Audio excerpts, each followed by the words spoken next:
Today's episode of Socially Democratic is presented to you by Dunn Street. Dunn Street is a campaign agency that specialises in community organising. We only work with people that want to build power to make the world a better place, including community-based organisations, trade unions, progressive businesses and social democratic parties across the globe. We develop community engagement strategies to win campaigns both big and small. We train engagement staff and volunteers in the Gantt framework of leadership, organising and action, and we help folks craft their story through the practice of public narrative that connects people through shared values and moves them to act together. And if you want to create change in your community, then hit us up at dunstreet.com.au. Today's episode is also brought to you by Maurice Blackburn Lawyers. As Australia's number one plaintiff law firm, Maurice Blackburn believe the law should serve everyone, not just those who can afford it. Maurice Blackburn have helped influence some of Australia's most important legal decisions, including equal pay for women and Indigenous workers, and helped over 500,000 Australians get the compensation they deserve. Maurice Blackburn Lawyers, experience that you can count on. And finally, today's episode is brought to you by SwiftFox. Every moment on a campaign matters. You need the tools that you can trust, lists that are up to date, phone banks that can change minds, emails that drive donations, events that will energise the community both online and offline, and text blasts that distill your message perfectly. SwiftFox CRM is made for campaigners by campaigners. And to find out more, just visit their website, which is swiftfoxcrm.com, to win your next campaign. Hello and welcome to another episode of Socially Democratic, your weekly centre-left politics and organising podcast that drops every Friday, that dives into the progressive campaigns of the day and the people leading them from home and abroad. And on this week's episode, we are going to be talking to Brendan Donohoe. Brendan has been a journalist in the Victorian state rounds or Victorian state politics for over 43 years, working in both print and in TV. And after he'd finished up doing 30 years working for Channel 7, went and worked for the private office of the then Premier Daniel Andrews. And Brendan is on the show today to talk about his time in the media and his adjacent view of politics, state politics here in Victoria over that period of time. Really looking forward to having a conversation with Brendan on today's show. Don't forget to subscribe to the podcast on Apple Podcasts, Spotify, or wherever you get your podcast. And if you like the show, please give us 5 stars on Apple Podcasts or Spotify and leave us a review on Apple Podcasts and Podchaser. And for all the updates, follow Dunn Street on YouTube, Facebook, Twitter, Instagram, and LinkedIn. All right, let's get to today's episode.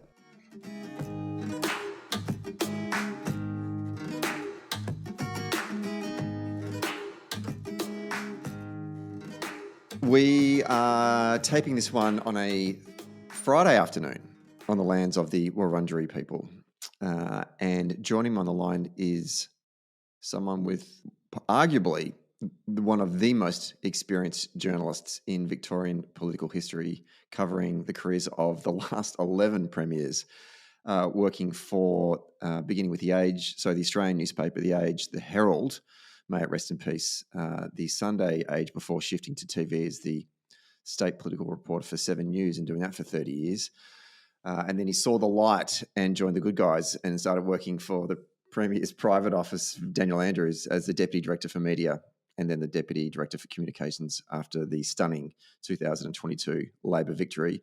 He's a winner of 6 quills. He has over 43 years of covering politics in the media, and is well placed to talk about what's happened over that same period. And he joins me now on Socially Democratic. Brendan Donohoe, welcome to Socially Democratic. Thank you, Stephen. Thanks for having me. I've been wanting to talk to you for a while now, but obviously you've been busy, either one being a journalist or two then working in the private office of the Premier. But now that you've got a little bit more time on your hands, I really am grateful for you to come on the show today. We've got a lot to cover off, but this is kind of like our St. Patrick's Day episode, given that the feast of St. Patrick is fast approaching. So that's one of the reasons why I wanted to get on at this time of the year. I know that you are a son of Erin's Isle. Where do your people come from? Mum comes from Listowel in County Kerry, so on the southwest coast, and Dad's about 40 minutes out of Dublin, a place called Mullingar, County Westmeath. So they individually came out to Australia and met at the Moonee Ponds Town Hall, the Catholic dance, had a dance and held hands, and 4 children and marriage. Fast forward later, they've now gone to God.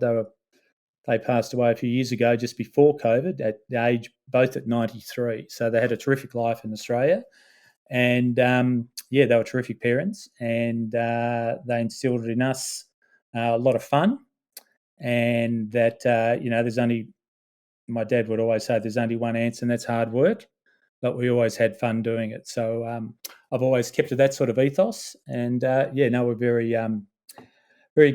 very grateful that we had terrific Irish parents. In fact, I've got an Irish passport, and my 3 children also have an Irish passport.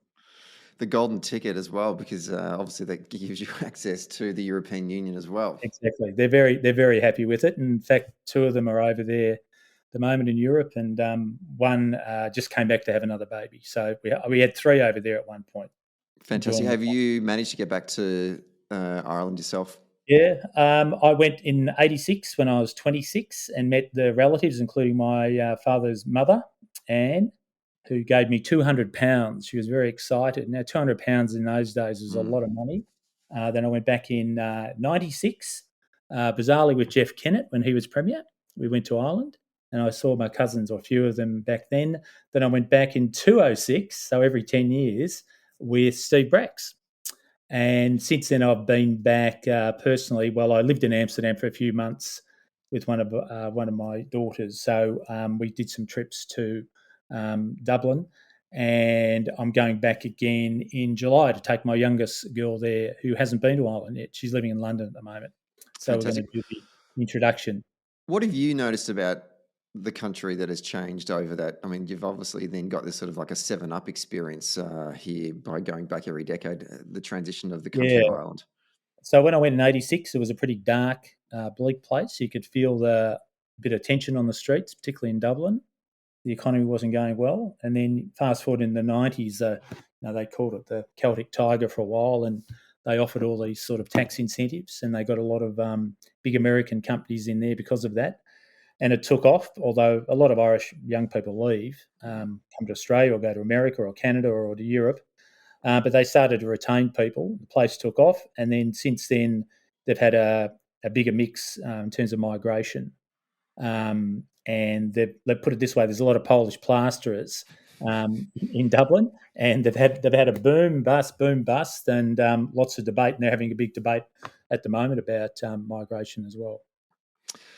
It's funny, I see a lot of similarities between the state of Victoria and Ireland, almost similar size population. But one thing you talk about migration, and one thing's always struck me is that Ireland has always suffered from what I guess we call the flight of the Earls, the constant immigration away from the country. And something that I think we should be grateful of here in Australia is that our population has continued to grow, and from that comes economic growth and prosperity. And it's something that I think that Ireland could benefit from, is trying to, one, retain its people, but also seek to bring others into their country to grow its population, and then with it, its economic prosperity. And it's something that I think they've grappled with significantly since they've become an independent state. You only have to travel on the streets of Melbourne on the trams and trains, and you'll hear so many Irish accents, whether they're nurses or tradies. A lot of Irish come to Melbourne.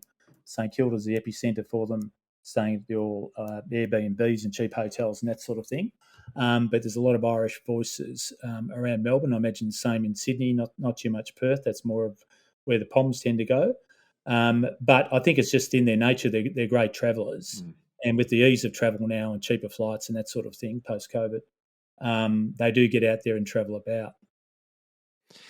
Last question. Actually, no, I might towards the end, what your plans are for St Paddy's Day. Let's get down to business. Let's talk about your time first of all, as a journalist. And as I said in the intro, you've covered 11 premiers. And I've got a series of questions that I want to ask you that will enable our audience to get a sense of how the relationship between government and the media has evolved over this time, in particular in this state. And it started with, obviously, the Hamer government. But before I ask you about that, I want to ask, where did the the motivation or inspiration come from for you to want to actually become a journalist?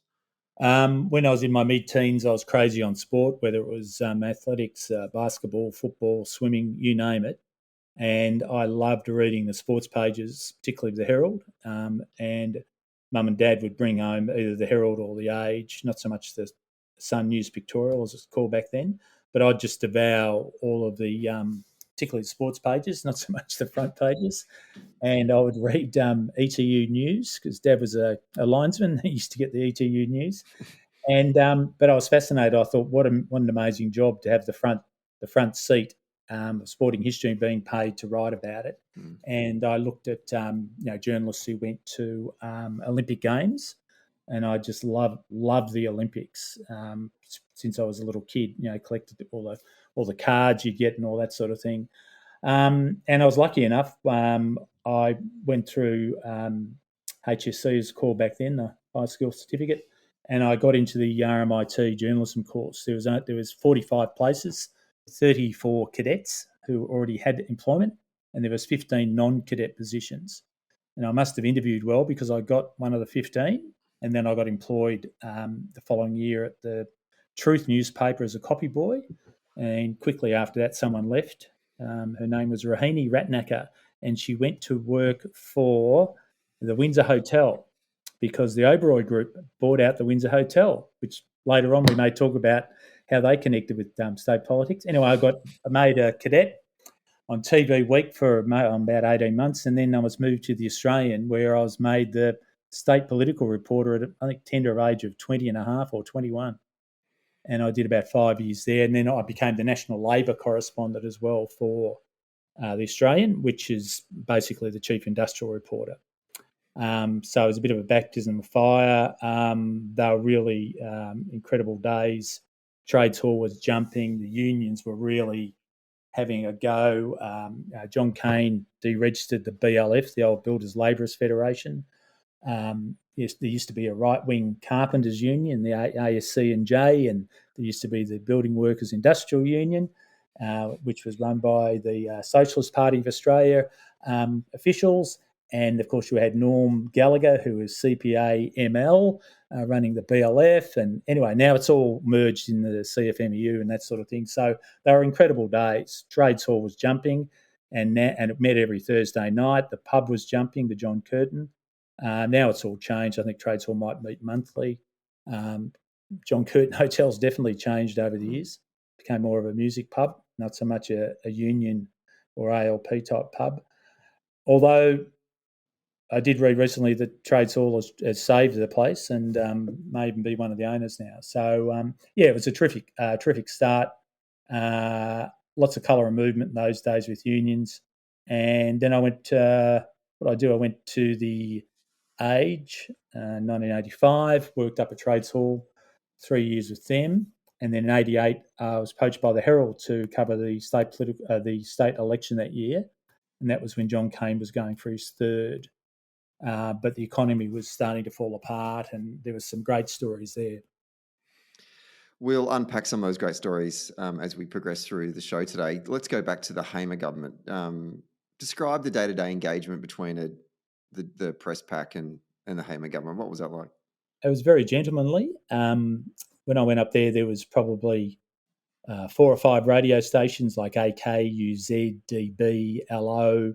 Then, of course, there was the newspapers and the TV guys. And the first day I went up there, I was asked, do you play golf? We were playing in the annual golf day down at the Frankston course. And, of course, I went and played in that. And then every morning you'd be invited up to the Premier's office, which is still the Premier's office to this day, number 1 Treasury Place, and that concrete brutalism office that's been done up twice now, I think, over the years, once for asbestos and once because it needed doing up. You go into the Premier's actual office and you would sit around behind little desks and you would chat to Dick Hamer, and he would come out and stand and sit on his desk at the front of his desk, chat. And at the end of the chat, if deemed necessary by the journalists, they would go and do audio for radio, interview him, and then the TV people would be asked, do you want to get some TV later on? Because they were on film in those days and it was a bit more to get a crew up there, and the editing process took a bit longer. And if that was deemed newsworthy, they would get a TV cruise to come up later on. So it was all sort of by arrangement, and it was a daily chat. Of course, Dick Hamer had internal problems, and he was moved out or resigned. His wife said that he'd been stabbed in his back, and another gentleman, Lindsay Thompson, took over. But of course, it was not long before 82 came about, and the 27-year reign of the Liberal Party finally fizzled out, and John Cain won. At that time, when there's this sort of internal leadership challenge going on in the late 70s, early 80s, how much is that reported in the media, or is it just straight reporting in those days? Well, in those days, you really only found out about those if you literally had spoken to someone. Unlike now, where you can pick up stuff on Twitter, someone can tweet something or put something on Instagram or Facebook or whatever. So back in those days, you were more reliant on personal relationships and ringing people on their hard phone. So either the hard phone at work, but the best way to get them was to ring their hard phone early in the morning at home, because they couldn't say that they were out if you rang them at 6:30 unless they were keen joggers or swimmers. So particularly when I worked on the Melbourne Herald, I had great access to ministers and senior politicians purely by ringing them at home. And that was including, like I rang John Cain a number of times. He didn't like it, but we had his home number and I rang him at home a couple of times to check things, particularly important things.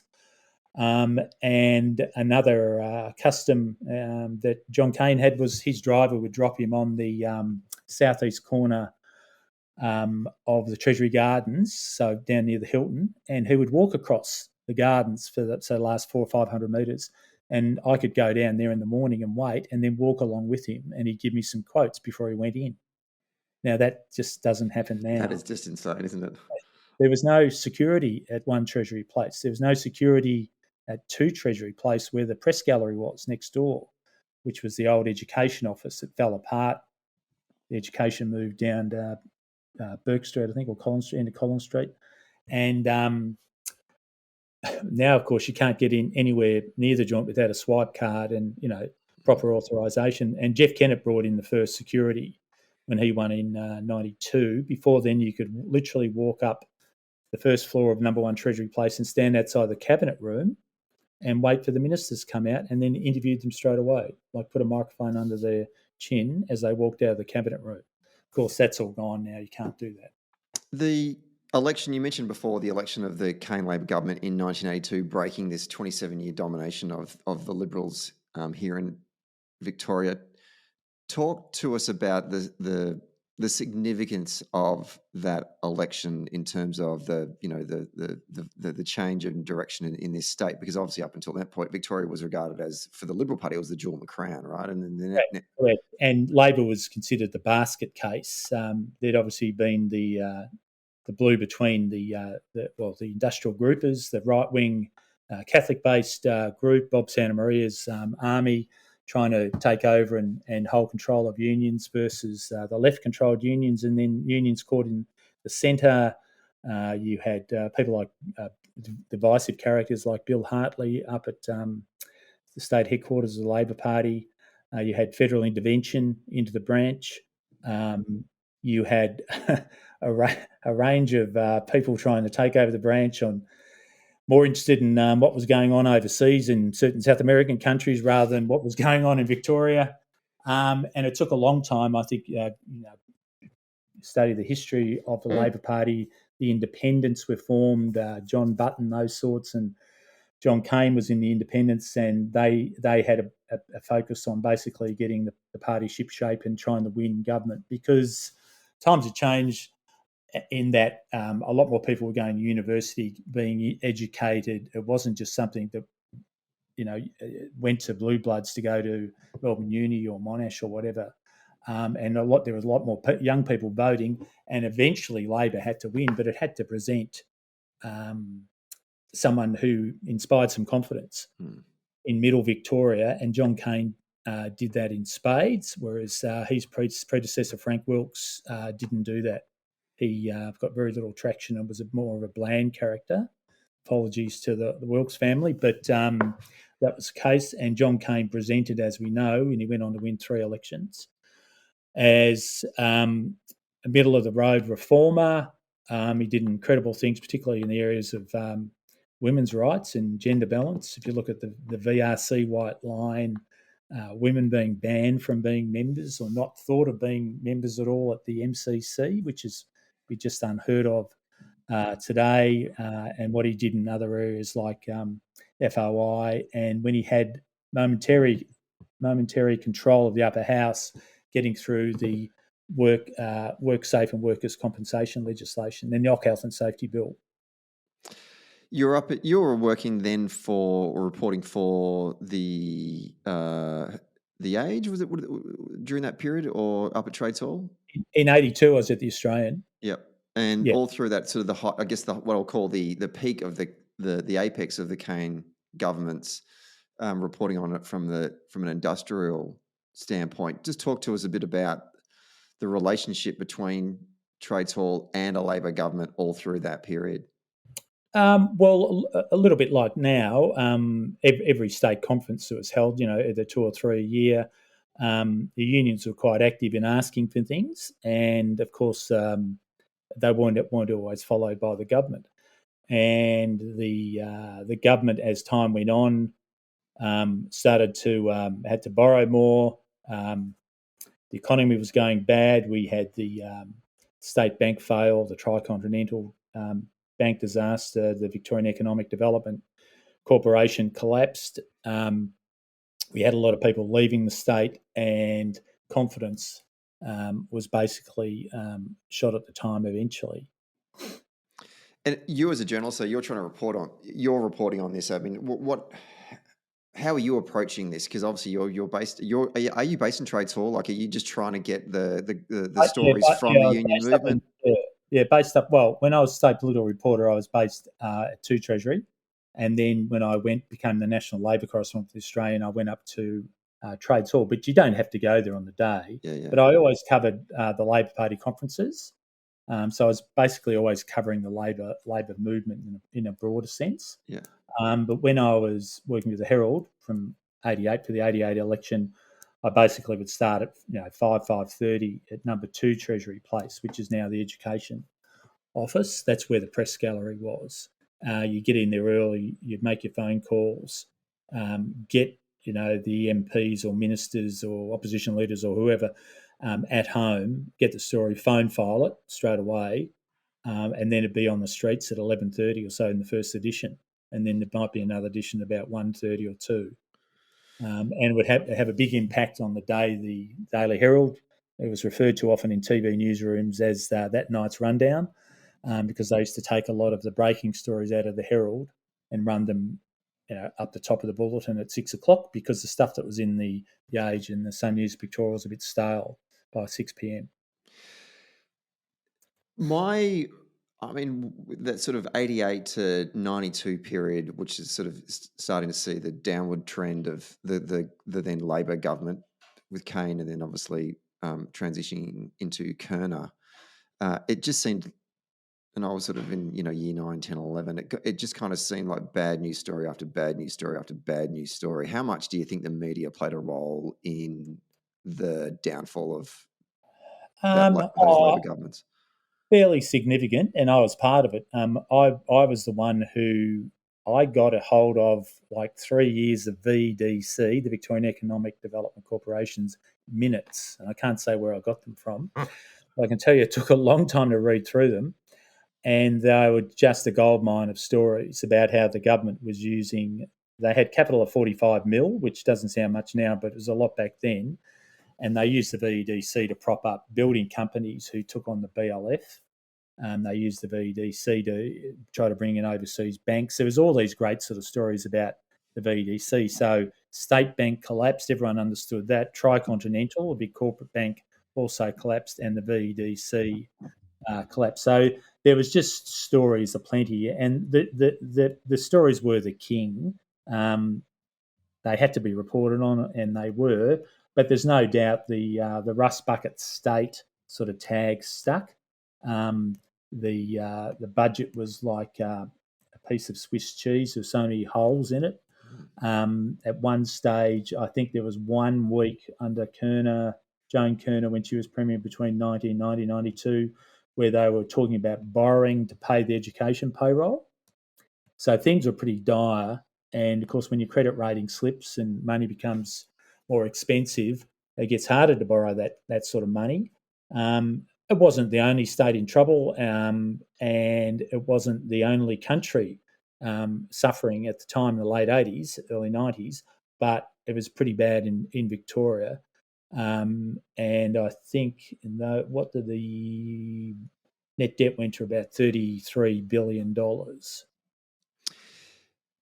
I feel like the Kerner government, when Joan Kerner became Premier of the state, that I don't think she was ever given, and her government was given any chance to succeed. I mean, from a media's perspective, how did that look for you guys? Like, a bit like, it was a poison chalice, so to speak,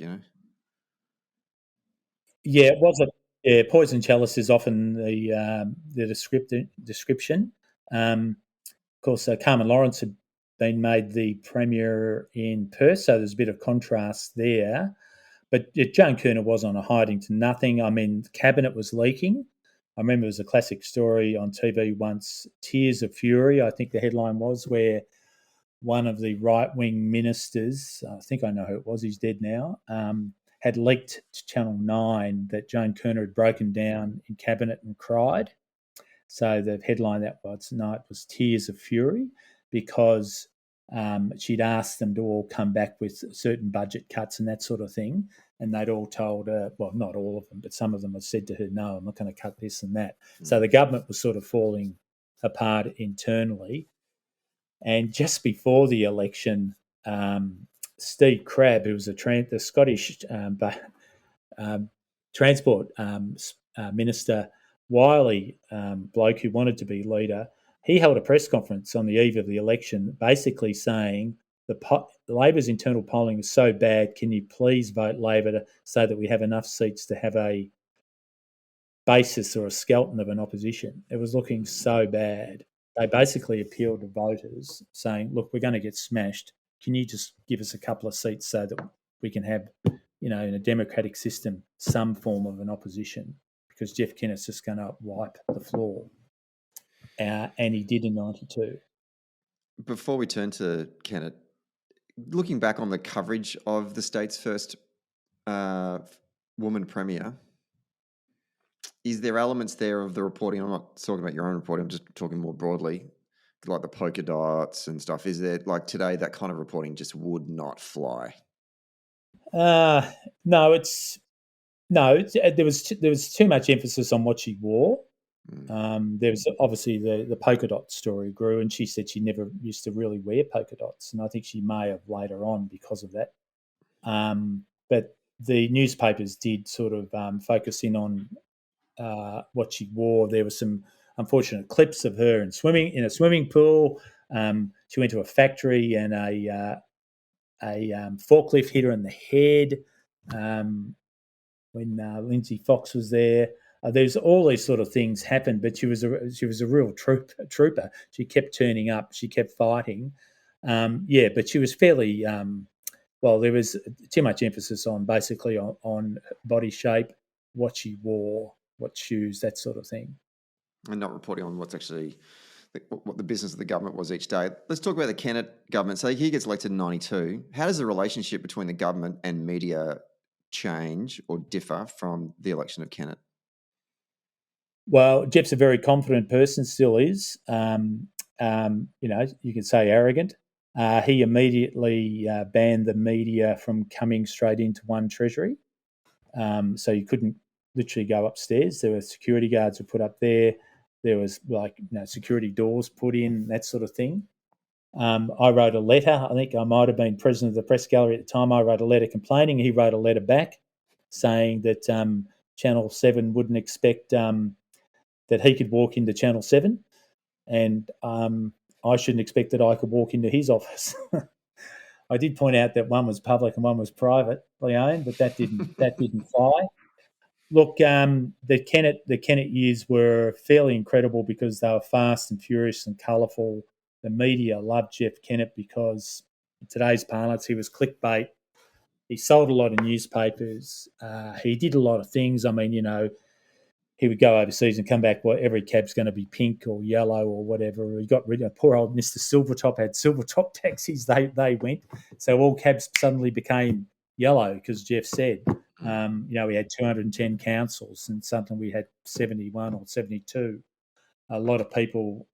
There was compulsory of competitive tendering brought in. He got rid of public holidays, even though he said he wouldn't. He closed train lines. He closed dozens and dozens of schools. He sold them off, closed hospitals. So there was always something happening. And he thought he was invincible. He won 92, of course. He won 96. He brought the Grand Prix to Melbourne. He built CityLink, quite cheap in hindsight when you look at it. Although the toll structure you could really question because it's now just getting bigger and bigger and bigger. So there's no doubt he did a lot of things and revived confidence in Victoria. He sold off, obviously, the SEC gas and fuel, paid down the debt to zero. And if you're a fan of no debt, well, he did a good job in that sense. 96, I think he lost seats like he had Essendon, maybe Ivanhoe he lost. He lost a few in the north that he'd actually won. And then in 99, he thought he was invincible.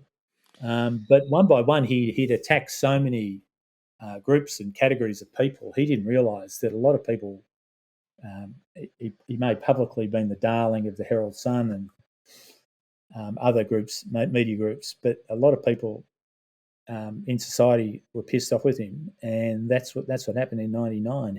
He lost an election he should have won.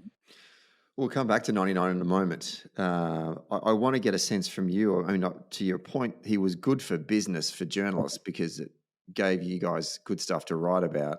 Yeah. But in terms of the fabric of our democracy, was your job as a journalist in trying to cover the day-to-day business of the government, did that become more difficult under the Kennett government? Yeah, well, there were things like you couldn't run audio in the upper. It's hard to believe now. You couldn't run audio from the upper house. And Darren Hinch stood up against that and just ran it. So there was all these standing orders that the media can only cover. John Cain brought it in first that you could film Question Time and rerun the vision and the audio. But in the upper house, you couldn't run particularly grievance debates and on adjournment where Labor MPs would get up and say da-da-da-da-da and so-and-so's done this, so-and-so's corrupt or whatever.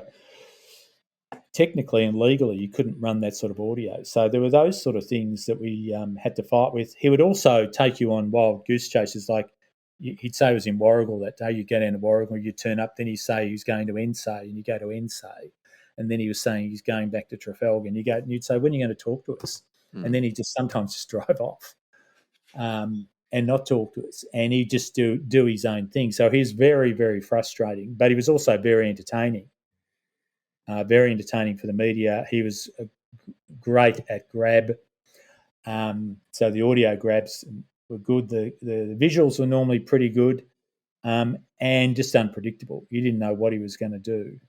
And the same in Parliament too. And he would treat some of his MPs with disdain. I remember going to a dinner up tobacco country. I'm trying to think where Gary Ablett came from. I'll think of the town in a minute. Anyway, we're at the dinner and one of the local Liberal MPs, of course, came along and there was journo sitting at this big sort of round table and he yelled across the table to the Liberal MP, said, "Hey, vote, pass the salt and pepper or something." And we just stopped and he goes, "That's all you are, a vote." Wow. Hey, vote. So he was open in disdain. If any journos were caught, I remember I went to school with Stephen Elder and Stephen once got caught talking to me in the garden of Parliament and he got threatened by Jeff Kennett in Jeff Kennett's office that he wasn't to talk to me. And of course, I could just ring him. But, MPs were really pressured if they were caught talking to journos, particularly the younger, ambitious ones. You're working now at Channel 7. How are you trying to make TV news interesting? Like, what kind of pitches are you looking for when you're out there on reporting? Well, look, it's the old story that I would say to the cameraman, if it's a press conference, the most exciting thing that's going to happen, other than if someone intrudes and does something or blows up the room, most exciting shot is the person walking in the room.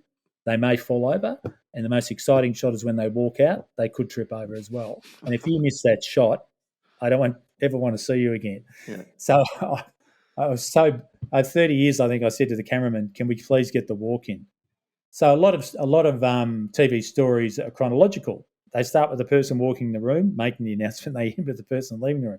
Of course, if you go out of the office, that's where it's the job of the media minders to find a good backdrop. Whether it's the Yarra River, whether it's Dwight Falls, whether it's the MCG, whether it's in a balloon, whether it's up a building, whether it's in a classroom, with cute kids, balloons, a mud cake, birthday cake, that sort of a hospital, people in the beds, that sort of thing. So there was all those sort of what sort of colourful background, and then of course bizarre things do happen, like backdrops fall on people's heads. They don't vet people, and they turn out to be raving Labor supporters who bag the Liberal poly during the press conference. That sort of thing can happen. So it depends on who the story, who's organised it, but a lot of political stuff is announced in Parliament or in a boring room. When you're out in the road, are you looking for backdrops in which you can frame the shot in a certain way, or are you talking or working with a cameraman to say, maybe there's a politician who there's rumours that they are going to get knifed and they happen to be standing underneath an exit sign? Like, are you looking for that kind of thing? Yeah, the exit sign is a good one, but often you go to events and the PR people will spend all day organising the backdrop. The cameraman will turn up and say, "It's the wrong light, we're shooting that way." And they'll go, "No, you've got to shoot this way." And they say, "We can't match the light. Bad luck, if you want to be on TV tonight, we're shooting this way." So they'd have to quickly rearrange everything, particularly high buildings shooting out over a bay. You really need to talk to someone who knows the light, what time to do it, so they can match the light, so you can see what's behind, or else it'll just be all blurred or burnt out, as they say. So a lot of that stuff happened, and a lot of the cameramen got to know people like Jeff Kennett and Joan Kerner, and they had sort of favourites as well. They'd call them by name. There's one cameraman called Damien or Damo, and he's been around for so long that even the newsreader on the ABC series, they had the scene where the cameraman had their annual party and the first award went to Damo. Now that's based on Damo, I'm sure. Yeah. So the cameramen are very important actually, because they basically decide what gets shot, and you can only put to air what's been shot. How important is the relationship between you and the cameraman in the work that you do? Really important, because if you've got a grumpy cameraman, if you get into the worst thing is you get into a car with a cameraman, they're mostly all good guys, no women. There might be one female at the moment, but mostly guys. You get in the car now. If they're hungover, not interested in the job, it's a long day. But most of them are fairly good. They quite like the day trip, or particularly an overnighter. And occasionally we went overseas with the premiers, and they were really exciting times to travel and go to. I went to probably 15 or 16 or 17 countries. Channel 7 paid, of course, not the taxpayer. But there were some cameramen who didn't like politics or didn't understand it, and some just go and turn on the camera and make sure it looks good and sounds good. Some really listen, and some know when something's about to happen, or they can literally see someone coming from behind, waving a flag that's the opposite flag. You know what I mean? An intruder type alert. But yeah, working with a good cameraman is terrific. But sometimes they're not that great, but most of the time they're terrific. Who out of the politicians that you've covered, leaders in particular, that you've found that have also have some appreciation, or maybe their office has some appreciation of the craft of TV journalism and communication? Yeah, well, good question. I think because Jeff Kennett basically did what he wanted to do, like he could literally just say no or walk out of a press conference or not turn up or whatever. So his staff could do a lot of planning and he would just wipe it or whatever, or just do it his own way. But I think Steve Brax had a pretty good understanding, and his staff did, about how just a little bit of work beforehand in terms of setting up the backdrop and that sort of thing means everything. That pictures dominate in TV. Like I would often say to people at work, there's a great story. The socialist left faction is bluing with Labor unity over this, and they'd go, "What are the pictures?" And I go, "Well, there's really not many. I could show them fewer people in Parliament." And they go, "No, it's a boring story. Sorry, doesn't mean anything." So I do very few factional stories, unless it meant like a minister was being sacked or not pre-selected, that sort of thing. So pictures are sort of the king or the queen. And if you don't have them, it has to be a really good story in itself to go to where, and then you go live and just do it live and just talk about it. I've got more questions about the craft in a moment, but let's dive back into sort of moving through some of the history. So you talked before about the 1999 Victorian state election. Did members of the media have a sense that there were cracks in this Liberal wall or foundation leading into that 99 poll? Because I remember it was all like when Steve Bracks took over from John Brumby as the leader of the opposition, it was like Steve Who, and Kennett was obviously quite disdaining of Braxy. And this surprise election happened. I mean, looking back on it now, can you see where this potential upset was happening? Well, I think anyone who says that they saw it coming are bullshit artists, basically. Because the Melbourne media saw Jeff Kennett through the lens of mostly the Herald Sun, and he was just so far in front of Steve Bracks. But Steve Bracks ran a decent campaign. What he promised wasn't huge anyway. He promised a cleaner government, more money for cleaning hospitals, a few other things. And I've got the pamphlet from back then. You'd look at it now and say, was he running for the local council? But John Brumby, he did a lot of work in the regions, and Jeff Kennett went to Ballarat once and referred to Melbourne as the beating heart of Victoria, and he said that the regions were like the toenails. So Labor got that ad and ran that all through the regions, time after time after time. And of course, in the 99 election, there were 3 independents, one in Mildura, one down Wonthaggi Way, and one further down, Cabbage Patch Tree Guy. So there's 3 independents, and on the night of the election, the eve of the election, Peter McClellan from Frankston East died watching TV, died in a chair. So under the rules, you have to have a re-election because people were effectively voting for a dead person. So there was this excruciating period where they had to have the re-election, and Labor won. Matt Viney, I think, no longer with us. Yeah, it was, yeah. Matt Viney won, and he did things like send out hundreds and hundreds of VHS ads, put them in letterboxes. He did, actually. That's true. Yeah. Now, I'm not sure whether every household got one, but I was told they did. It would have cost a bit, or maybe there was dozens or hundreds produced and they gave the media one. Anyway, Jeff, I think, once said to someone that he described Frankston as Broadmeadows by the sea.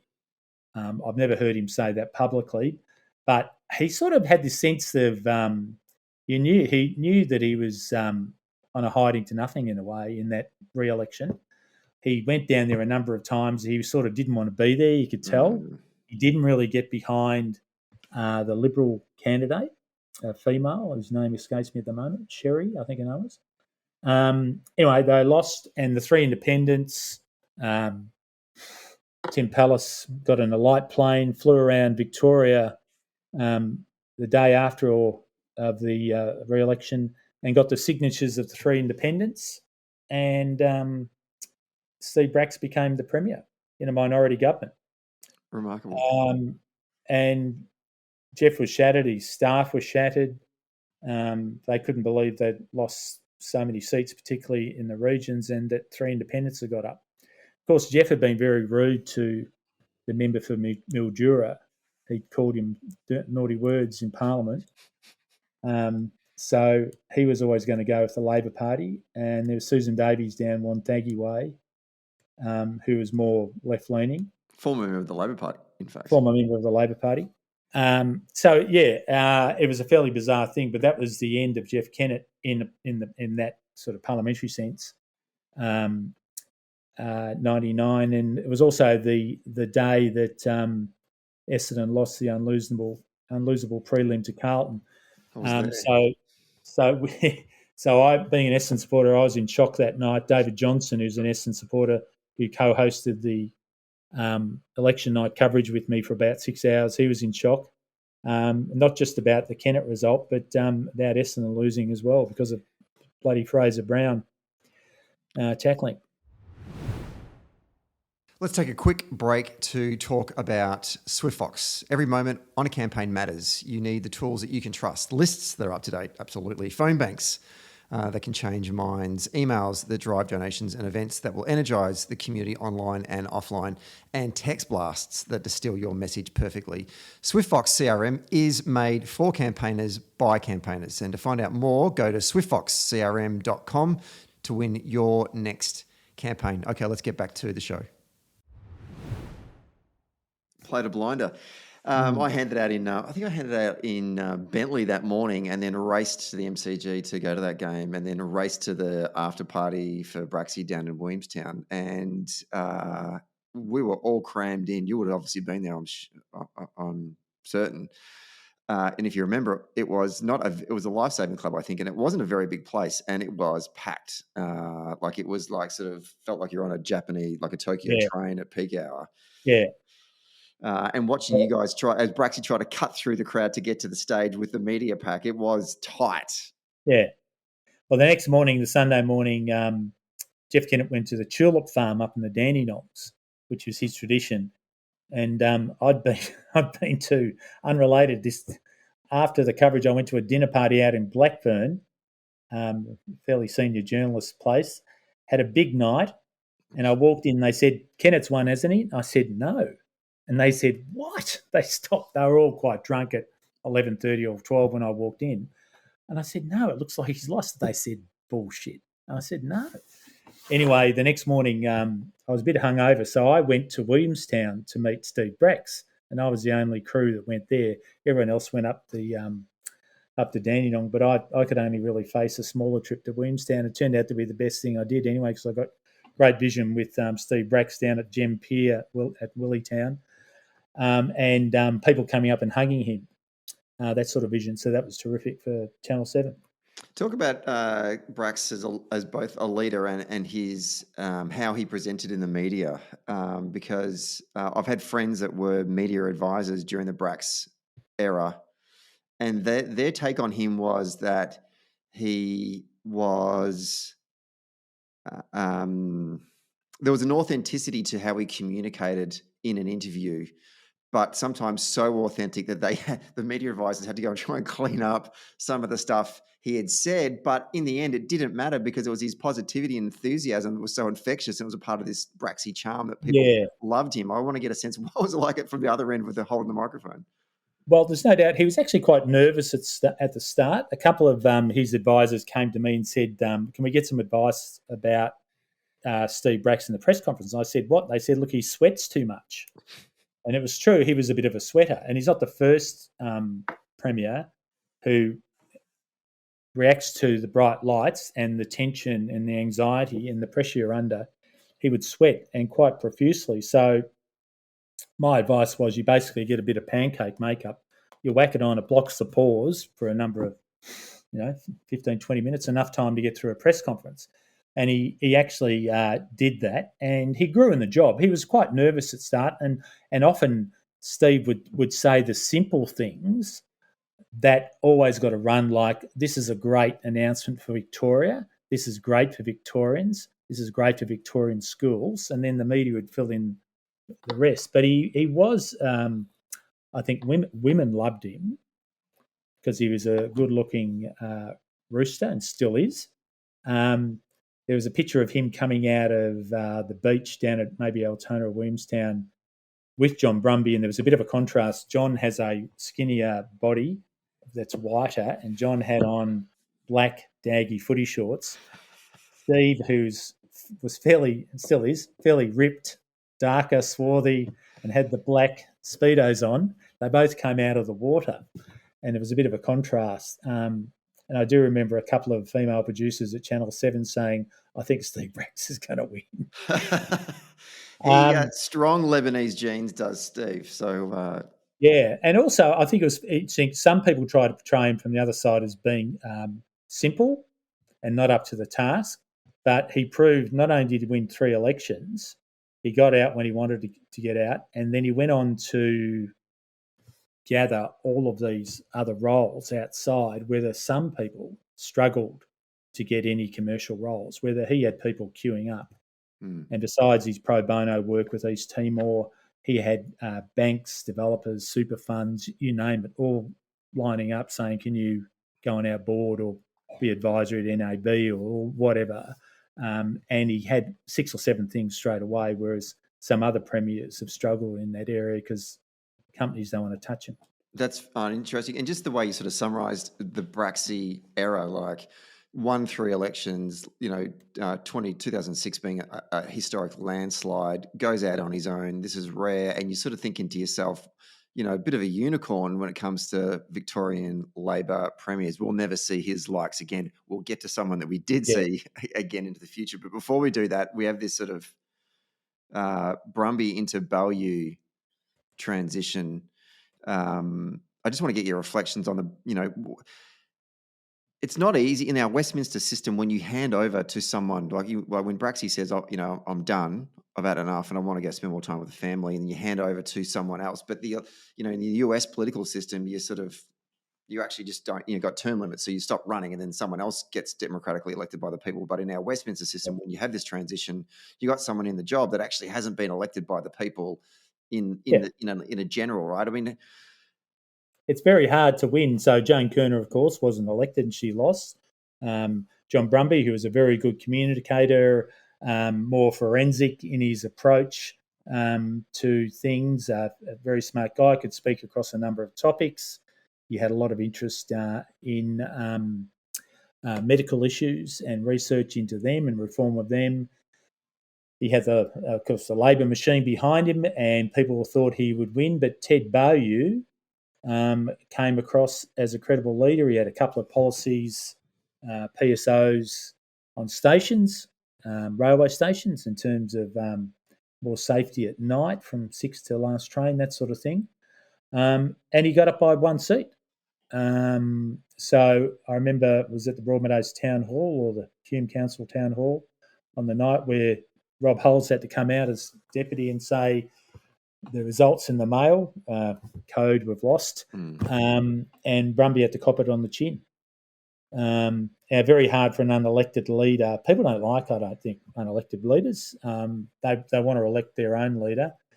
And maybe they thought, well, it's time to give this tall, hulking former rugby player, Ted Balliol, famous sort of name in corporate Melbourne, a bit of a go. He seems like a bit of a centralist.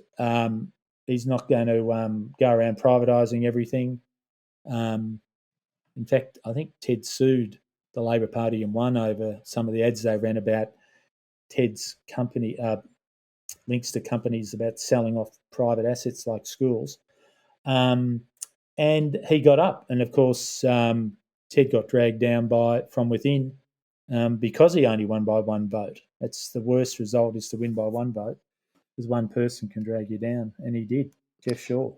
The covering of the Balliol/Napthine government within sort of 12, I feel like within 12 months of the election of the Balliol government, there was this narrative that they were a do-nothing government, that things hadn't got done.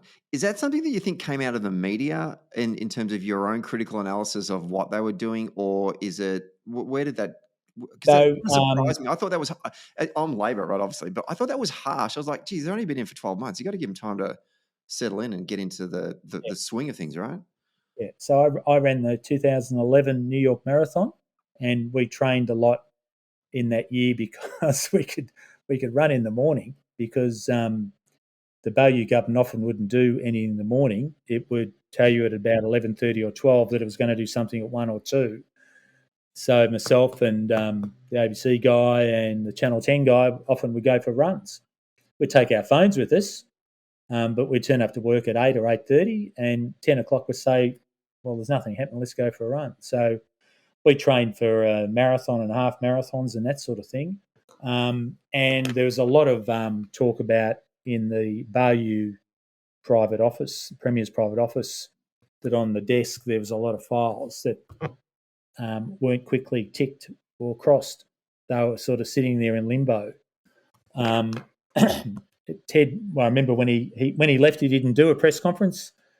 Well, he didn't take questions. He did a quick press conference at about 7:30 at night, and then left. And I don't think he's really done a proper fair dinkum sit-down interview about the whole thing since. But he did speak in Parliament where he went through his list of achievements, and they sounded quite fine if you listen back to them. So that's all there on Hansard. But there was basically a belief and perception and a reality, I suppose, that it didn't do too much other than white knight and PSOs on stations. So it's now kind of heading into 2013, 2014, and we've got this bloke called Dan Andrews, who's the opposition leader for the Labor Party. Your first impressions of Dan Andrews when he was first elevated to the job as opposition leader? Well, a big job in front of him. I remember his kids were very, very small. We did the standard, filming with his wife, Kath, and the 3 kids who've all grown up now. I think most of them are through BCE. Big job in front of him. It's very hard to knock off a government or to make a government a one-term government. Of course, Ted, having gone through the turmoil of the Jeff Shaw years, the Frankston rebel who stood him up and basically brought him down, because Ted resigned on the day that Jeff Shaw resigned from the Liberal Party. So he basically lost the numbers on the floor because he only had a 1-seat majority before then.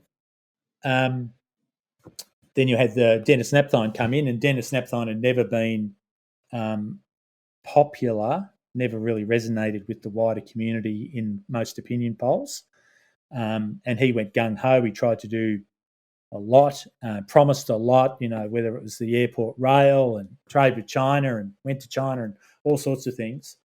And basically it didn't work. And the young Daniel Andrews and co had this policy of getting rid of level crossings, which a lot of people said, oh, yeah, that's a good idea. How many are there? Oh, well, get rid of 50 or whatever it was they started with. And, of course, if you get rid of a level crossing, you often get a new station as well. And as we know now,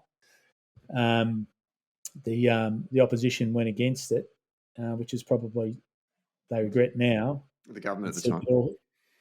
Said all sorts of bad things would happen, about Skyrail and that sort of thing. And the Liberal Party lost after one term. But a lot of it is probably because of the turmoil that happened, as in it's very hard for an unelected Premier to be re-elected, and Napthine wasn't elected, so he had Kerner, Brumby, Napthine. People said, no, I'm not going to vote for this guy who's just given the job, and probably didn't like Dennis, or he didn't instill that much confidence with the majority of people as well. So all of those things came together, and it was a bit of a perfect storm that meant Daniel Andrews could claim victory on the night. That 2014 to 2018 government coincides with a lot of change in the way that people broadly consume media. How did things, a similar question to ask you about sort of the transition from Hamer to Kane and then from Kane to Kennett. Once again, how did you see the way that the Andrews government worked with media to communicate their narrative and their agenda? Yeah. So look, in the 90s it was 186 computers, and then Microsoft, and they finally built up. But of course, social media exploded, 15 years ago, and the start of Twitter and Instagram and Facebook taking off, and everyone becoming a journalist or a watcher or someone who could post, and the fact that eventually you could post vision from overseas. We used to take a bundle of American cash overseas so that we could rent a satellite to send back vision. Now you just send it out of your iPhone. It's so much cheaper for anyone to send stuff. The Andrews government had very good people internally who knew that you could go through social media, build this army of followers. They might not all vote for you, but they're interested in you. He built up, I think at last count, it was about 1.1 million followers. How many people vote in Victoria? Is it 3.5? Yeah, 4? 4. Yeah, so about 25% of voting age people following one person on Facebook and huge following on Instagram. And they did it in a way that it was quality, not quantity. I've heard Liberal Party strategists say you've got to just post stuff all the time, no matter what. But if you do that, you just don't get the following. People don't like it. Young people turn off you. And I think the strategy more was real quality, interesting posts, and it built and it built and it built to the point where the media got really peed off because they thought that they were being gone around. And to the point where at one stage we thought, well, eventually they're just going to do press conferences and send out the vision, do a press conference with themselves, send out the vision. That was my fear, because with you, well, the other thing was YouTube. When YouTube came, everyone can just post a whole press conference, and anyone else can pick it up. They used to send around discs and tapes, but now you can just obviously send it over the telephone system.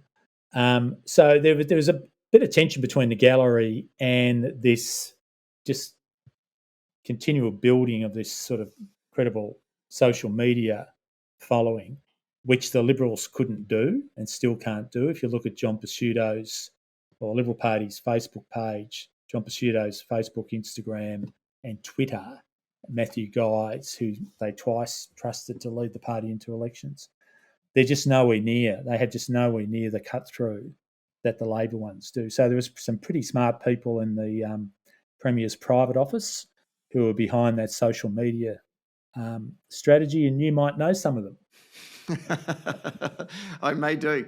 My recollections of the announcement that when they announced the suburban rail loop plan, they did it straight to Facebook. You would have been still working at Seven then. How did that go down amongst your colleagues in the press gallery? Well, we don't. As a rule, you don't like, if you're the journalist who thinks that, look, we've invested in the round, why don't you come to us first? It's just expected you come to us first. And so that day we were told to come out to Box Hill. They did it in one of those new high rises up the top, and I remember chasing Mr. Hamer around, the Labor Party Hamer, who became the member for Box Hill. He wouldn't talk, and anyway, and the Premier stood up and they had a bit of a pamphlet and said, this is this credible policy to build this orbital link, because of course, 100 years ago we had an inner suburban rail loop and an outer one that went through Fitzroy and Brunswick and Carlton, and then the outer one went through sort of Blackburn, that sort of area, and just died off. And they were in the days of like little private railway companies. Anyway, it was just such a massive commitment.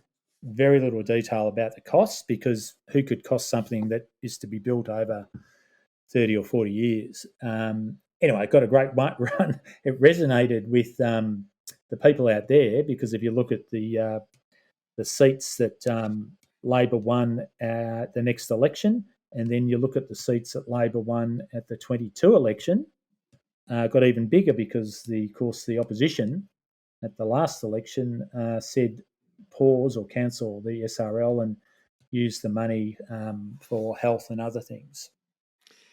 And that policy didn't work, obviously. No. I want to ask you about the. Actually, no. Before I do that, there's a theory that the Andrews government were a TV first media strategy government, as in prioritising TV over radio or print. Is that your perception from the other side? Yeah, well, if you look at the figures, it's roughly 1 million people watch TV a night, the 5, 6, and 7 o'clock news, and then of course you have the constant news on ABC and Sky and that sort of thing, and then you have to compare that to the Herald Sun's readership and how many people read political stories who read the Herald Sun, and the Age's readership. So there's no doubt that TV wins, and if so much effort goes into the backdrop of the announcement, that's for TV. A lot of the print journos don't turn up to the actual events. They just get the press release, make a few phone calls later. And in fact, a lot of senior, not all, but some senior journos work from home for certain reasons. They may have young children and don't come to too many events, even Parliament, when Parliament's sitting. So some people may have this concept that all journalists go to Parliament, watch Parliament all day. A lot don't. A lot go for the doorstops in the morning, question time, and then they leave, get out of there, and don't really cover debates and that sort of thing, and all the other stuff that happens around Parliament. Whereas if you work in the Premier's office and the Parliament screens are on all the time, you hear it just non-stop about everything that's going on. So your brain is full of exactly every nuance from every backbencher, every crossbencher in the upper house, independent members, Greens, whatever, what they're thinking, what they're doing, that sort of thing. Journalists just don't have the time to do that, particularly with the advent of the 4 o'clock news, which is pretty recent, which goes for an hour. So they have to rush out, throw that together, do the 4 o'clock news, and then turn around and do the 6 o'clock package. So they're really quite busy in the afternoon.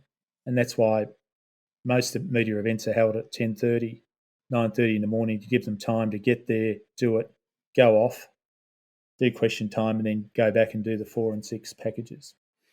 I'm going to ask some questions in a moment that questions the efficacy of journalists, but I'm going to ask a couple that might lean more to some sympathy for the work of journalists, because obviously it appears to me that there is more news now than there ever has been, yet there are less journalists. And has that had an impact on the quality of journalism and the work that we're expecting them, or editors are expecting them to do and perform?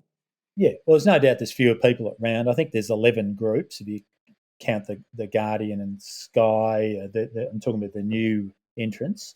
So there's about 11 groups, and I reckon there would have been probably 16 or so, because most of the smaller radio stations have just dropped off. The only people who commercial radio rep at Parliament is 3AW, and then you have the ABC journalists who do both radio and TV. So no other radio station goes there. They take AAP copy, Australian Associated Press. So it's rip and read. That goes out to all newsrooms. So, and that thankfully is a very, very straight reporting, AAP. And then, of course, you have your majors in terms of your Herald Sun, the Age, and then the 4 TVs and, say, Sky and the Guardian, that sort of thing. Is there more content? Yes, there is. Is it of the greatest quality? No, probably not. But under the content rules of TV, it's very cheap for the TV owners to have morning news, mid-morning, afternoon news, 6 o'clock news, or 7 or 5. And then the late news, because it's all under Australian content, fills out all those content provisions. And it's cheap because once you've got the producers and the journos on payroll, you just basically make them file more packages. So there's very few journos who have the license to do what Nick McKenzie does, or Louise Milligan, who did the Four Corners thing the other night on Cranbrook up in Sydney, and I just heard the principal just resigned.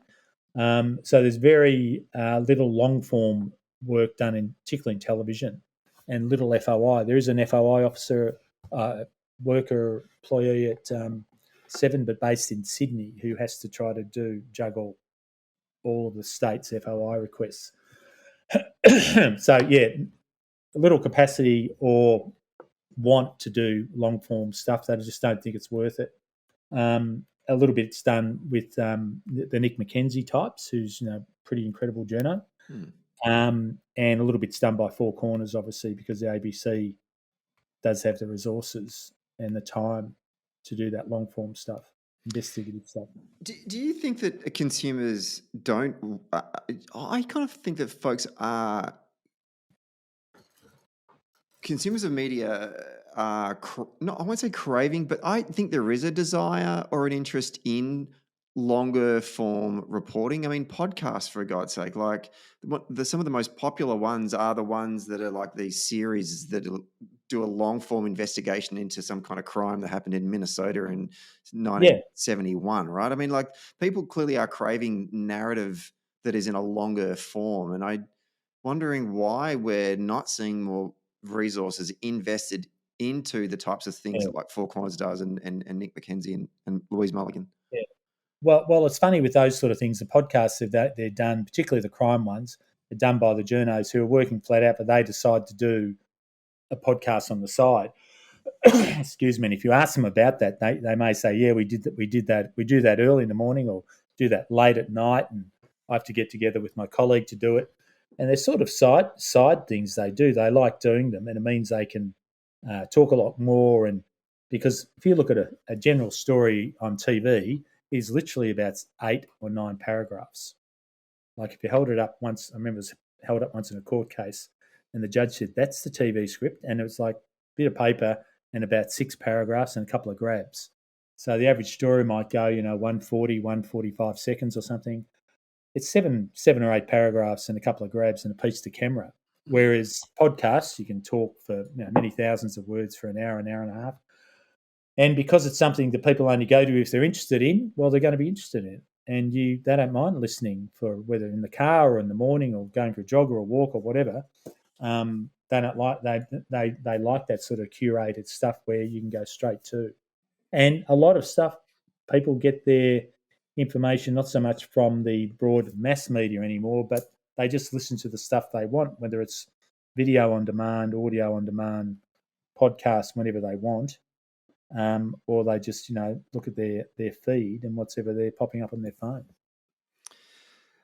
I want to talk to you about the relationship between the press gallery and Daniel Andrews in particular in that sort of post-COVID era. My thesis is, and I want to get your reflections on this, is that Daniel's leadership continued to, and his actions and his agenda and his strategy and the way he communicated continued to prove the assumptions of how politics works, and the assumptions by certain members of the press gallery prove them wrong.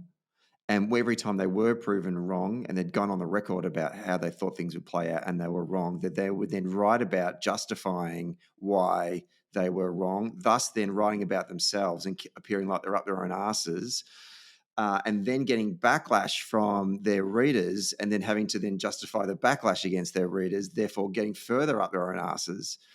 And then accusing, voters of having Stockholm syndrome, which is the biggest mistake of all, I think, is telling your readers that you're wrong, and therefore losing their readership.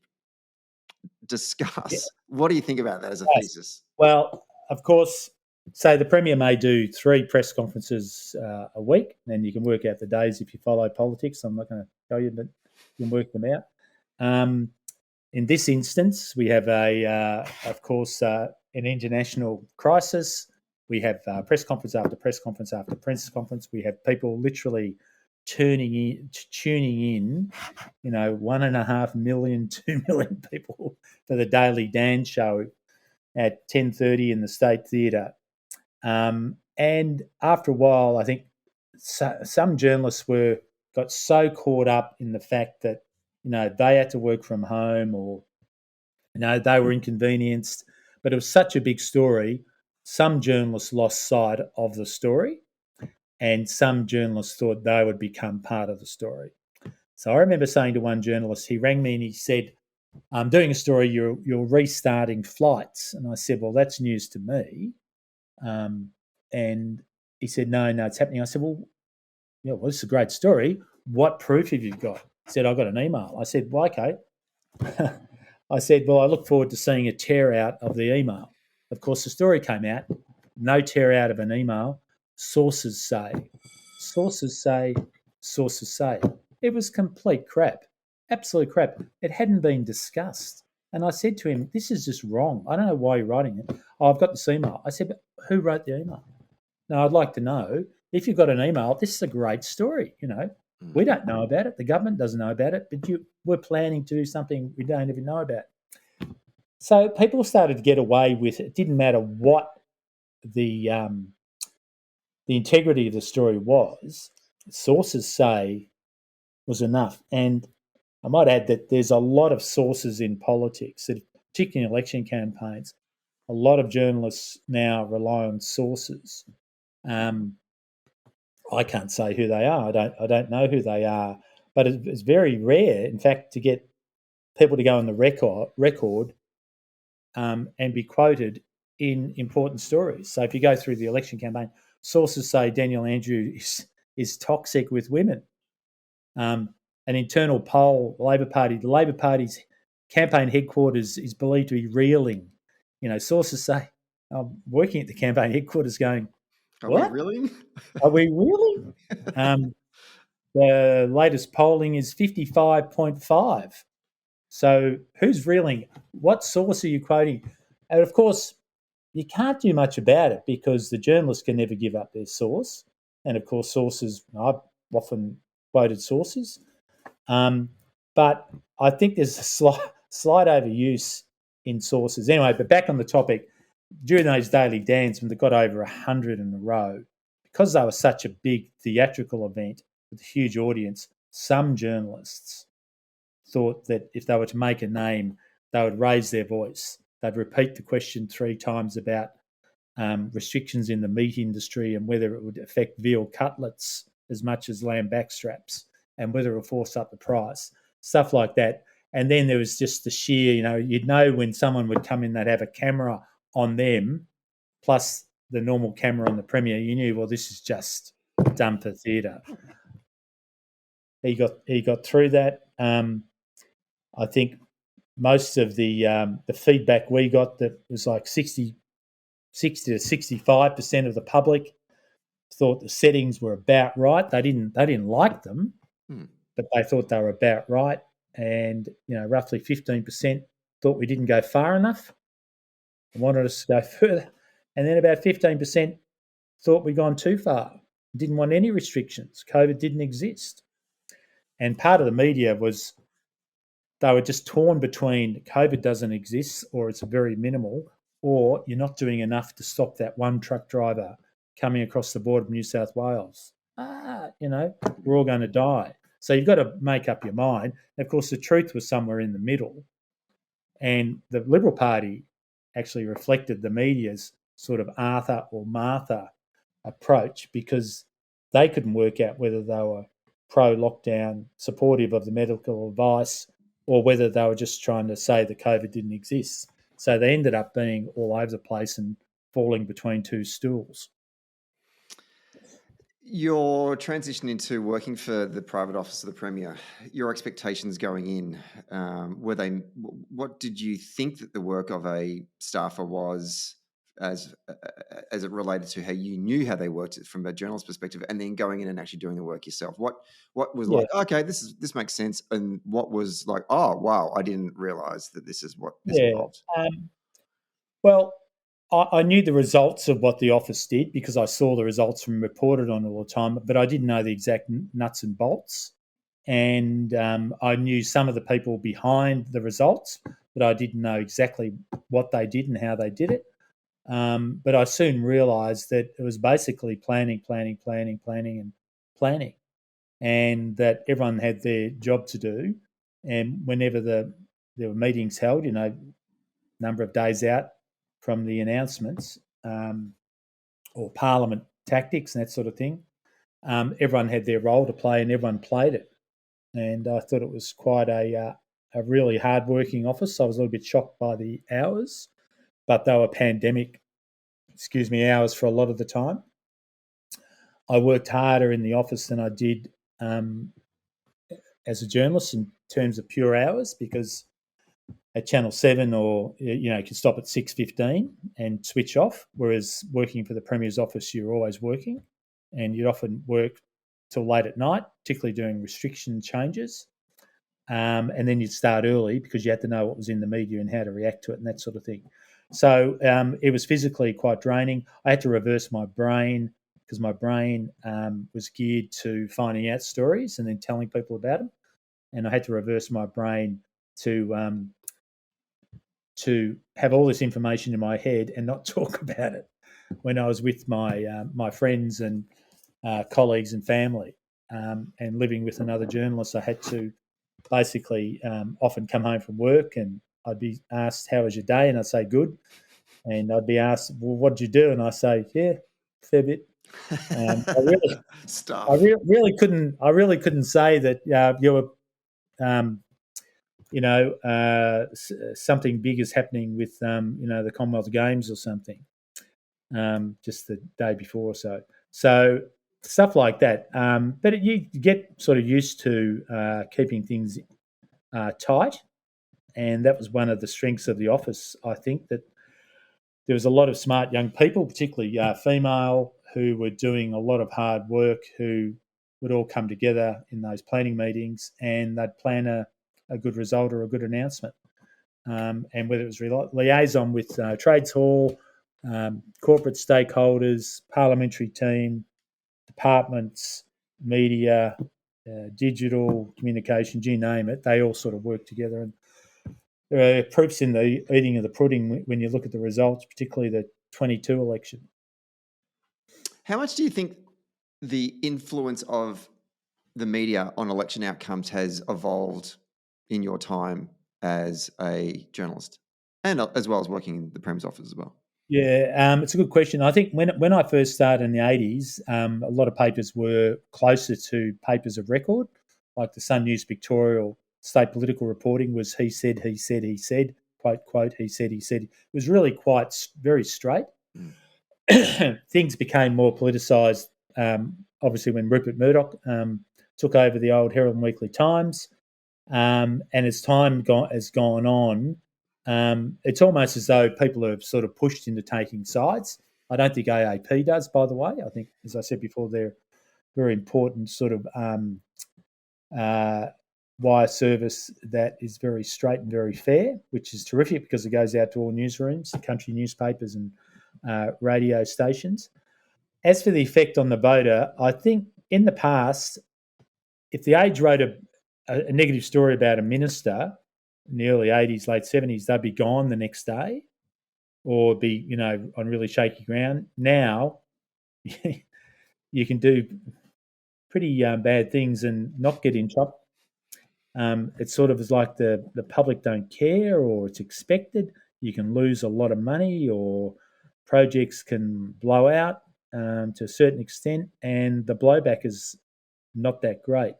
What effect does the media have on elections? Well, if you look at the last, say, the Napthine, when Napthine went against Daniel Andrews, I think there was about 41 really negative front pages against Daniel Andrews saying, "Don't trust this man," basically saying vote for Dennis. And it didn't work. And the same in 2022.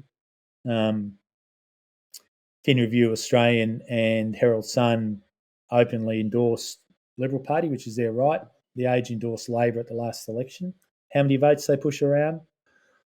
I don't think too many. There might be a question that if there was a fairer coverage overall, would Labor have won more seats? I don't know.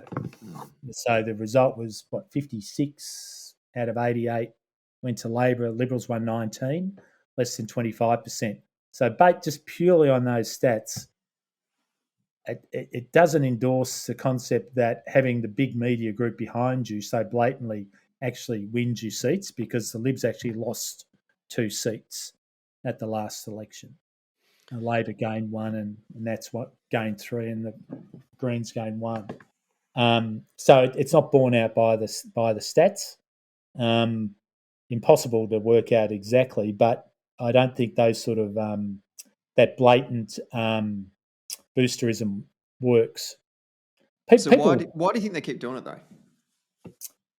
Well, I think they thought any story to do with Dan Andrews sold papers. Like even when after he retired, if he went to the local milk bar and someone took a photo, that was a big story. He came on this podcast and it got a front page run on their online pages of all the major papers, and even the TVs ran it. I was surprised by that. Yeah, well, he did a big sit down interview, which he hadn't done with any of the papers or TVs. So it was important in that respect that you sort of went first in that area. I think there's a commercial imperative that, one, he sold papers and clicks online, that sort of thing. And, John Pesutto announces something, doesn't have the same ring. A lot of people don't know who John Pesutto is. A lot of people couldn't name 4 ministers in the Andrews or Allen government. We overrate people's interest in politics, but they know if they've had a shitty experience with their hospital, or if their local school's falling apart, or if their train is constantly cancelled. So if you can get those 3 bigger things right in terms of health, education and transport, the sort of big grid issues that the Liberal Party sort of seems to not like those areas, well, you're well on your way to, getting people's votes, particularly if you've got good policies in those areas and you're investing in them. How did you get stories out of folks? What was your skill that you leaned into? Well, I probably got a lot more through personal relationships, having come from the hard phone days, pre-social media, pre-internet. And I got to know a lot of, virtually anyone who went through Parliament I've known over the last sort of 35 to 40 years, because I'm now I was reporting on the sons of them and working at the PPO with the sons of like Matt Viney, that sort of thing. So I feel a little bit old. I remember when Jacinta Allen came into Parliament. She came in, she was 25 or 26, the youngest female. Fast forward now, she's Premier. She's, 50 or 51? So I've known a lot of people for a long time. I remember seeing Daniel Andrews as a young bloke smoking a cigarette outside the Moonee Ponds Town Hall where my parents met. And he was just an organiser at that stage for the Victorian Labor Party headquarters. Yeah, and that's where I sort of first met him and spoke to him about, what's the vote here and what's the vote there and what's happening here. And he had a lot of success running by-elections and that sort of thing. So I've known a lot of them sort of coming through. So I've developed a lot of personal relationships with people, and I think it's important, whether they're Labor, Liberal, National, whatever, that you treat them with respect. I always say, look, if they bend over and deserve a kick in the bum, they get it. Doesn't matter what party they're from. But I always respect the person. So when I call, normally they take my phone call, and normally a little bit of charm and questioning gets information out of people. But you have to have the spark first off. And often it's about keeping a really good diary and tracking stuff. And often it's just about talking to people about saying what's coming up, just asking the obvious question. What's news next week in Parliament? Oh, da-da-da. I broke the story about the government's dying with dignity legislation and upset a few people in the Premier's office at the time. But I knew it was coming up and I knew they had to decide it. So I remember one Monday afternoon I rang around a few people and it had been to Cabinet, and I got 3 people to confirm it, and I went live with it, and it stuffed up all the government's comms they'd had planned for the next day, and the Premier had filmed the whole YouTube, Facebook thing. It had all been done. And anyway, I found out about that when I went to work in the office, the effect it could have. So the bit of a yell went up in the office, bloody Brendan's got this. So it was basically by having senior people who would take my call, and the fact that I suppose I've been around a long time, I suddenly became, well, not suddenly, but I gradually became older than a lot of them. But, you have people who often, when a big story is about to break, no one will answer your call, and that in itself says a lot. And vice versa, journos ring into the Premier's office when there's a big story about to happen. People say hold all calls. So that's a sign to the journo that something's about to happen as well. But I think charm always beats following Twitter, put it that way. Second last question, and this is probably a big one, and I probably shouldn't have asked this at this point in time, but how does media need to adapt to survive, do you think? I know you probably could do a whole podcast on this, but... Adapt to survive. Well, I think it's based on the content. It's a bit like no one's going to go to your pub and eat your food or drink your drink unless you're giving value for money. So the printed media, of course, has a limited life. The printing presses won't be going in a number of years.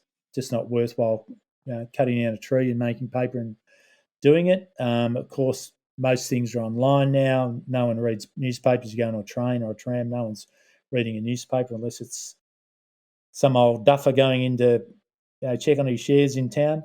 They have to curate their content so that it's interesting to young people.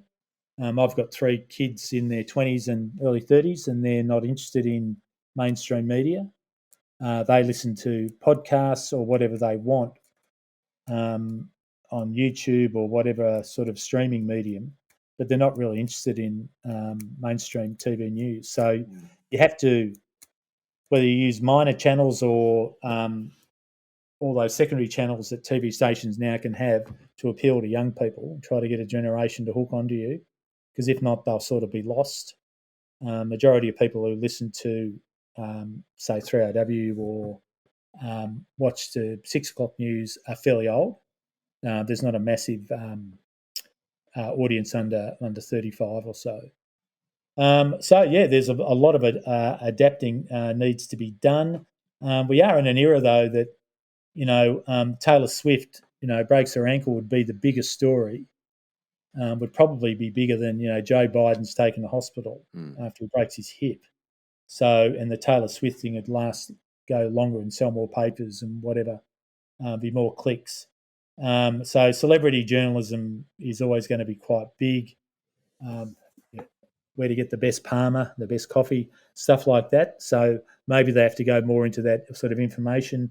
But it's hard to see investigative journalists getting a massive run in future because there's not that appetite to put the money and resources behind them.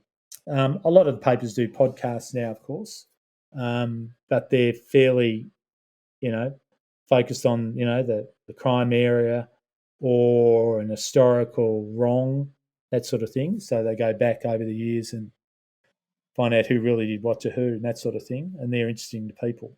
But no, it's a pretty vexed issue about how do you get people to listen or watch or read when I think in some ways a lot of former viewers and readers have lost faith in some of the content, and particularly in the political area. But they're more interested in reading about sport, but the sport's often live, so you've got it on TV or radio anyway. I mean, that's a whole other area. I could talk about sports journalism, but maybe we'll have to get you back on the show for another chat, Brendan. Thank you so much for your time today. Really found it incredibly fascinating, and I appreciate you going back and sharing your experiences as a journalist in this state. Last question, which is an easy one. What's the plans for the 17th of March for Brendan Donohoe? Well, my nephew's getting married up in Sydney. So on St. Patrick's Day? On the Saturday. So I'll be at a recovery. Oh, right. Of course. Yeah, and then flying back in the afternoon. So normally I do have a golf day. That's been put off to the 24th. So I think it might, St. Patrick's Day might go all week. But no, we normally have a couple of Guinness and get a cab home. We used to have really rollicking Irish affairs up at State Parliament, back at the Celtic Club. It's got a checkered history, of course. Mm-hmm. But we don't go as hard as we used to. I remember once Pat McNamara, when he was Deputy Premier, he loaded up his government car. There was people in the boot as we drove down to the Celtic Club after having the Irish night at Parliament. But that's the way things happened back then. Yeah, so not pulling that stunt off, I don't think, these days. No. Well, I wish you the best of luck with your future endeavours, and I hope you have a happy St. Patrick's Day, and thanks for coming on the show today. Cheers. Thanks, Steve.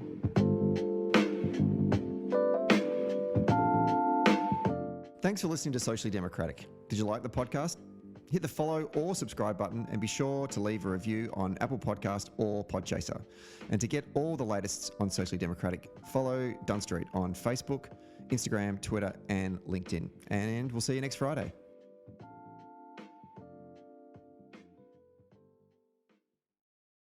Socially Democratic was brought to you by Maurice Blackburn Lawyers. Maurice Blackburn Lawyers have spent more than a century paving the hard path to justice for everyday Australians. They've helped over 500,000 Australians turn their situation around, and they know how the system works. Their experience and skills means you'll get the best results possible. Find out more on their website, mauriceblackburn.com.au. Maurice Blackburn, experience you can count on. Socially Democratic was brought to you by SwiftFox. Every moment on a campaign matters. You need the tools that you can trust, lists that are up to date, phone banks that can change minds, emails that drive donations, events